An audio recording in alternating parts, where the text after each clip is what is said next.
I'm just letting everybody get involved first. I think a 10-second dance party is the best thing you can do. And that's a great TikTok. Okay. Hey, everybody. I am Alan Walker, and I'm here to talk about rigging the game. So Dan Nicholson is a world. Yeah, he's a world famous author, I suppose. He's a Wall Street Journal best-selling author. He's going to be coming and speaking with us next Thursday on February 16th at noon Mountain Time. This book has changed a lot of how I think about my business and my life, and so I'm sharing some information about it so you can download it, you can check it out, and hopefully you can attend the live and ask some questions to this great guy. So today I want to talk about the 4 certainty commandments that Dan mentions in the book. Now, it's interesting. Like, the reason that he calls them commandments is because it feels a lot worse to break a commandment than it does, principle or decision.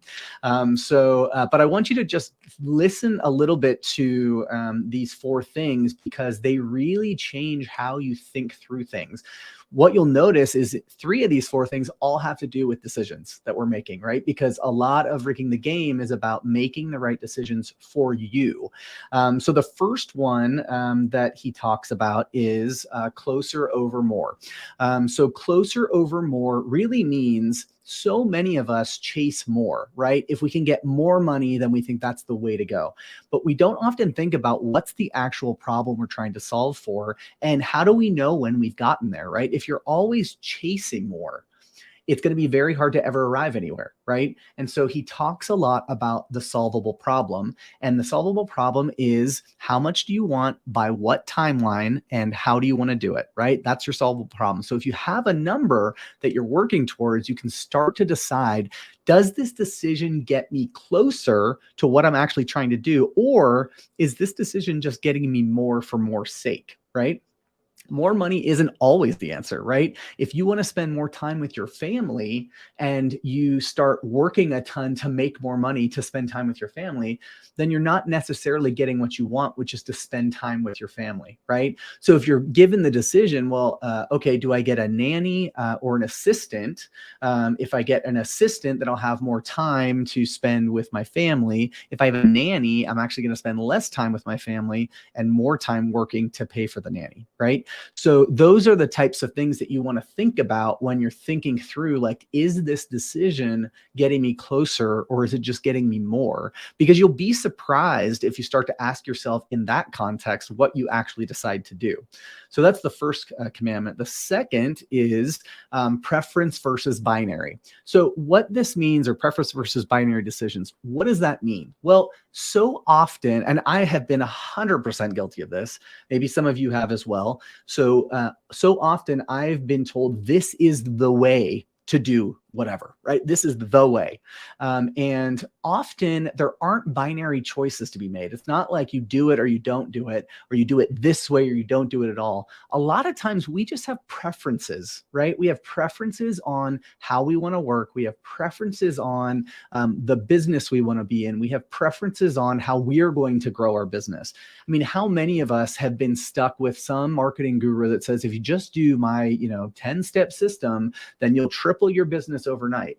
Well, if you're doing that 10-step system and it's not authentic to who you are, then you're not going to be successful at it, right? There's not just one way to succeed in this world. There are multiple ways to succeed. And so understanding that, like, hey, yeah, that may have worked for this person, but that doesn't mean I have to do it. I have my own preferences on how I want to build my business, right?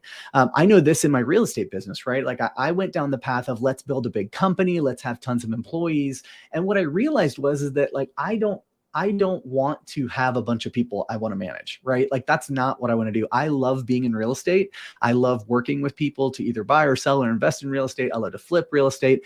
So I enjoy doing those things. And I don't want to build a company that is going to be full of this management responsibility, when I'd rather just be like a solo agent and working with my subcontractors and working with my buyers and sellers and investors. So that was one of the things where I realized, like, there's not just one way to be successful successful in real estate.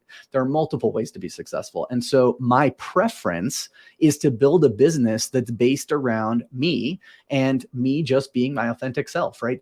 So there's not just always one way to do things. And this is like, you can think about this for things at home. I mean, how many times have you talked to your spouse and they're like, well, this is the way you fold towels. Right? Or this is the way that you have to put away the dishes. And I know I get in fights with my spouse about this all the time because I don't have like one specific way. And he has a very like, this is how you're supposed to do things in the house. He's much better at it than me. The third thing that I want to talk about, and the third certainty commandment is that every decision has an infinite number of trade-offs. And what do I mean by that? Well, that means it's similar to an opportunity cost, right? If I invest all my money in this property, or I invest all my money in this crypto or in this business venture, then I don't have that money to invest in other things, right? So it's not always a question of, is this the right investment for me? It may be, am I losing too much opportunity to invest this elsewhere by taking a risk with this, right? So it's also about like concentration risk. How much of your funds are you going to be putting into something? So it's just important to remember that. Now, trade-offs does not mean money only, right? It could mean time, it could mean energy, it could mean reputation, it could mean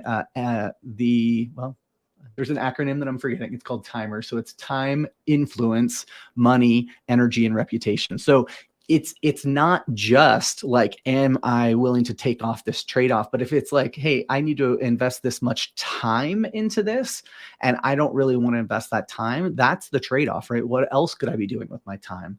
And then the fourth thing is business decisions should always have asymmetric upside. I misspell this all the time. I put the ass in asymmetric constantly, so I'm really happy I spelled it right. So what does this mean? It means that just because there's a huge upside does not mean you have to take an equal amount of downside, right? I see this happen all the time, whether it's real estate, whether it's crypto, whether it's business. People think we need to burn the ships and we just need to go all in on this one strategy.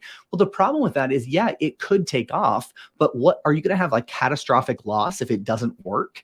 So you have to make sure that you've got limited downside and high asymmetric risk to the upside so you can actually make money on it. So this is a very brief overview of these things. I mean, his book is much more in depth and eloquent, but I wanted to bring this up because these are 4 things you can start thinking. These are just questions to ask yourself, right? There's no big woo-woo here. There's no big system. It's like, if you just go through these commandments when you're making a decision and just say, okay, does this get me closer or is it just getting me more? That's the first one, right? Is this a preference decision or a binary decision? Is there what are the trade-offs that I'm accepting by choosing this path? And then is there asymmetry to the upside?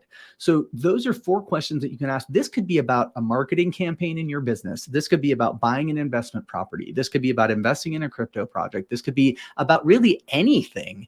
Like, go through these 4 questions and ask yourself before you make a decision.